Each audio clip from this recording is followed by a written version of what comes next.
नमस्कार महाराष्ट्र, तुम्ही पाहत आहात विजन न्यूज महाराष्ट्र, सत्याचा आवाज जनतेसाठी। गंगाखेड तालुक्यातील राणीसाहेबगाव येथे बालाजी गल्लीतील नागरिकांना अनेक दिवसापासून कमी दाबाचा वीज पुरवठा आणि वारंवार वीज खंडित होण्याचा त्रासाला सहन करावा लागत होता।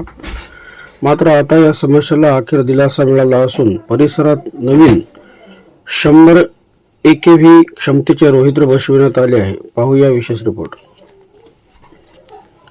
राणीसाहेबगाव येथील बालाजी गल्लीतील वीज समस्येवर अखेर कायमस्वरूपी तोडगा निघाला आहे।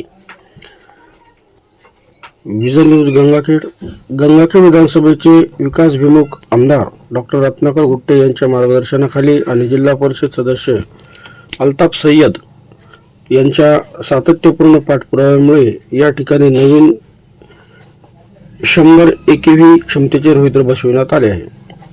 यापूर्वी परिसरात केवळ 25 AKV क्षमतेचे रोहित्र कार्यरत होते। वाढत्या वीज वापरामुळे ते सतत ओव्हरलोड होत असल्याने कमी दाबाचा वीज पुरवठा आणि वारंवार वीज खंडित होण्याच्या समस्येला नागरिकांना सामोरे जावे लागत होते। ही समस्या लक्षात घेऊन जुने रोहित्र काढून त्या ठिकाणी 100 AKV क्षमतेचे आधुनिक रोहित्र बसविण्यात आले आहे। त्यामुळे आता परिसरातील घरगुती ग्राहक, व्यापारी, शेतकरी आणि सार्वजनिक नागरिकांना अधिक दर्जेदार सुरळीत वीज पुरवठा मिळण्यास मदत होणार आहे। या कामासाठी पंचायत समिती सदस्य सुरेश चव्हाण, तसेच गुट्टे काका मित्र मंडळाचे प्रभारी बालासाहेब लटपटे, मैनुद्दीन तांबोळी, सदानंद दुबे, माधव चलोदे आणि प्रकाश गळाकाटो यांनीही सातत्याने पाठपुरावा करून मोलाचे योगदान दिले। या विकास कामाबद्दल परिसरातील नागरिक आमदार डॉक्टर रत्नाकर गुट्टे आणि जिल्हा परिषद सदस्य अल्ताफ भैया सय्यद यांचे आभार व्यक्त करीत असून नवीन रोहित्रामुळे भविष्यात वीज पुरवठा अधिक सक्षम आणि सुरळीत राहील अशी अपेक्षा व्यक्त केली आहे। राणीसाहेबगावच्या बालाजी गल्लीतील दीर्घकाळ प्रलंबित वीज प्रश्नावर नवीन 100 KV रोहित्रमुळे मोठा दिलासा मिळाला आहे। या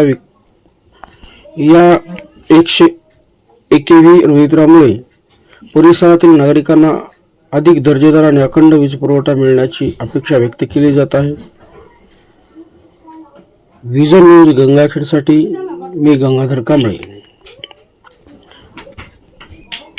व्हिडिओ आवडला असेल, बातमी आवडली असेल तर विजन न्यूज चॅनलला बेल आयकॉन दाबून सबस्क्राईब करा, लाईक करा, शेअर करा आणि अशाच बातम्या पाहण्यासाठी विजन न्यूज सतत पाहत राहा। भेटू पुढील बातमीमध्ये, तोपर्यंत